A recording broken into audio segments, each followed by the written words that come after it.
that's the thing that you worry about.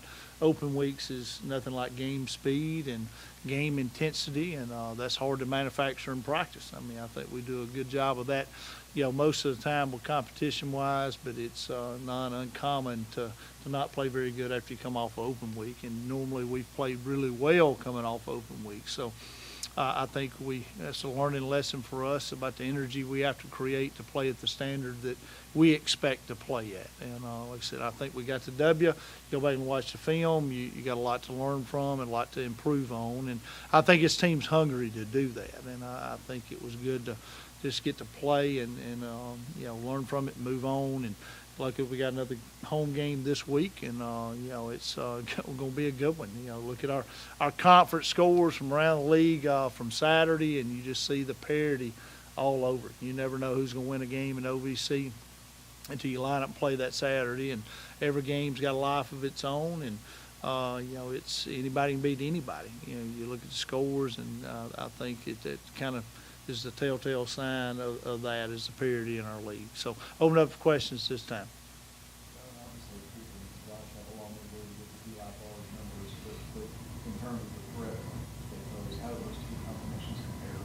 Well, I mean, I think it's comparable. I think we got a threat that we can, stretch the field vertical, with Josh and our receivers, and that's an advantage when you can do that. And we got quarterbacks that's got the arm to be able to take advantage of that. And I think that the more they get game experience together, the better that connection's going to get. And I think that's something you're going to see from, improve as the year goes on and as that both of their careers go on. But both of them exceptional talents, and they do a good job. Both of them great team guys as well.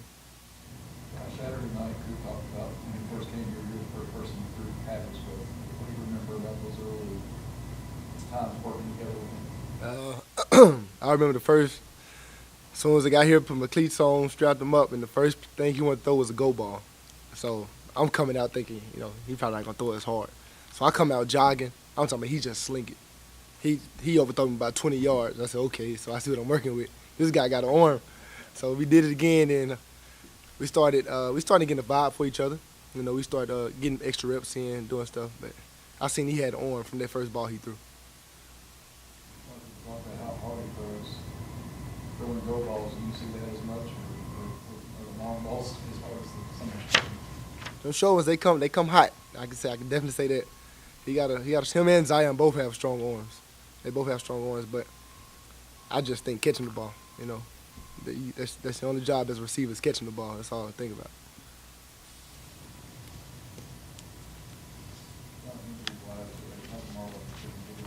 I think he'll play this week. I don't think he'll be 100%, but he'll play, and I think that's going to be. I think once we get him well this time, I think he'll be well for the year type deal. And we've just kind of been slow with it coming out of that second open week, and this past week just didn't feel like he was ready, And I think he'll play this week, and the more he plays, the better he'll get. Probably be out. We'll have to see about that. Ones don't know yet.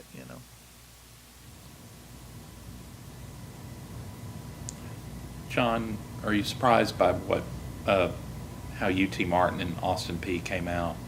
Not surprised. That's our league. You never know. I mean, you look at I think I don't know how many lead changes the Tennessee State and EIU game had, but it must have been a great game. I mean, it ends up 41-39, something like that, and you just never know. I mean, both of them really good teams. The EKU CMO game was just back and forth, I think, in a really close game, and I think that's what you're going to see week in, week out is, games coming down to whoever's got the ball last. Now, I don't think the score is indicative of how the game went on Saturday with Martin and and Peay. I mean, both of them have got really good football teams, and I mean it was very evident in that first half. It's a rain game. I think it rained most of the game, if not all the game. It was 7-6 at half Peay, and they come out and Martin returns the opening kickoff for a touchdown, go up 13-7, and Yeah, I think Martin played really well down the stretch.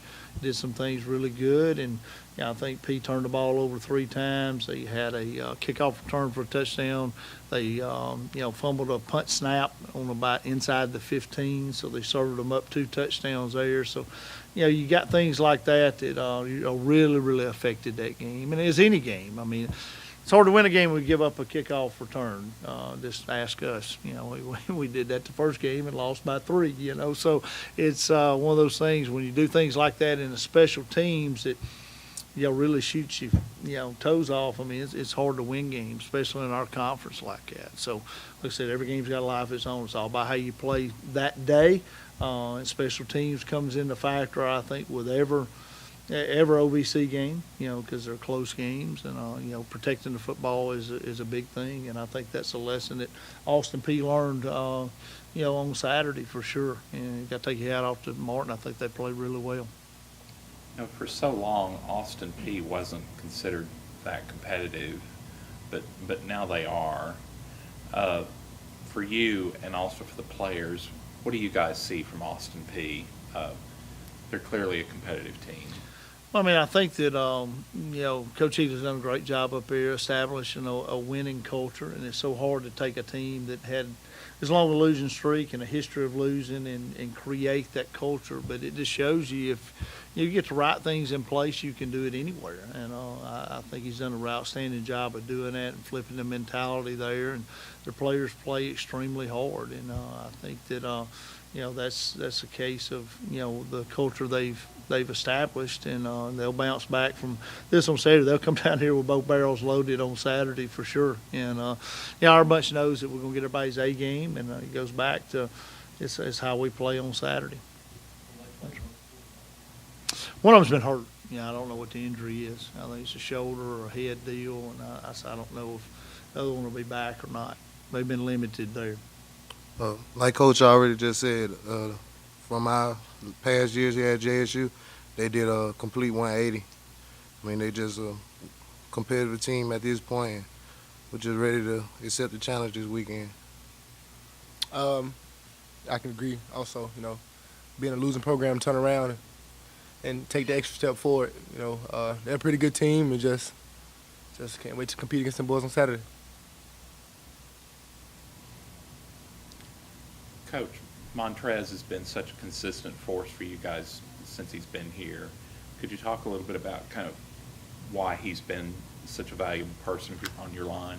Well, it goes back to the person he is. Montrez is. I think he's grown as a person since he's been here, and he's just he's a joy to be around. He just does his job and is done good academically and off the field and all the things that you want him to do. And he practices every day. He has fun playing the game. And I think he'd tell you that he loves to get out there and play, and he makes plays and is a valuable piece to our puzzle about the way he does his job. I think that's what's made him really good and made him a mainstay. He's a lot of fun to be around just to watch him work and how he handles his business.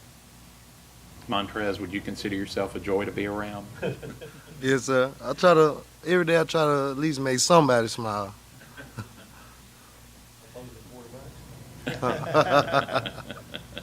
What's it like getting banged on every play in there? I mean, it sucks, but I mean, I'm gonna do anything to help my team win at the end of the day. I mean, it brings joy to me to see me take on a double team. My linebacker gonna make a big play. Well, yes, I think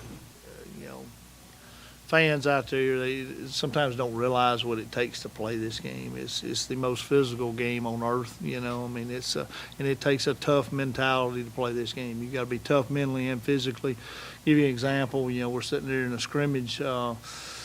During fall camp in Montrez, I see it. I'm the first one to see it. I always stand right there behind, the quarterback when we're scrimmaging. I got the whistle, and I blow quick whistles and things like that. So Montrez comes through there off of a double team and makes a tackle, and the linebacker, makes a tackle as well, and his headgear hits, Montrez's, arm and right here. and I see it, it's just laid open. It looks like somebody took a fillet knife and just laid it down to the bone, so not to get too graphic. It's laid the skin back and everything, and he's ready to just, he don't think nothing wrong. He's ready to go back in, play another snap. I'm like, we take an emergency room. That's got to be sewn up. I've seen enough of them through the years, but that helmet just hit right in the right spot, the right angle, and with the impact, it just sliced it open. And but that's just, they do get banged on. There's a lot goes in there, and with your hands and your arms and your shoulders and your legs and everything, that it's amazing that you don't get more of them hurt. But they play through a lot of pain and everything. Josh, am I correct that you came in the same recruiting class with Montrez? 2015. Tell me a little bit about him, what you've learned over the years. He's a good guy. He's a good guy. He's definitely a good guy. And he goofy. He's goofy. He works, but he definitely works hard. He always keep a smile on his face, trying to be positive. And he's been like that since our freshman year. So, how long after a game, 2 days, 3 days, does it take your body to recover after you get hit like that? Pearson's out there and he doesn't get hit every play like you do. Probably takes about a day. Over that Sunday, we get to work out and stuff. I get all the knots and bruises worked out. I'm feeling good by Monday, ready to go again. I'm sure you guys are averaging 10 tackles for loss per game. Kind of what's your part in that, and also just what all goes into making that happen? It's just basically me just holding my gap, and when the ball comes to my way, I gotta go make my play every time. Our defensive line always gets good knockback on everybody. I mean, nobody's gonna stop us from getting our knockback and trying to see where you're gonna try to go when everybody's in your face. You don't know what to do with a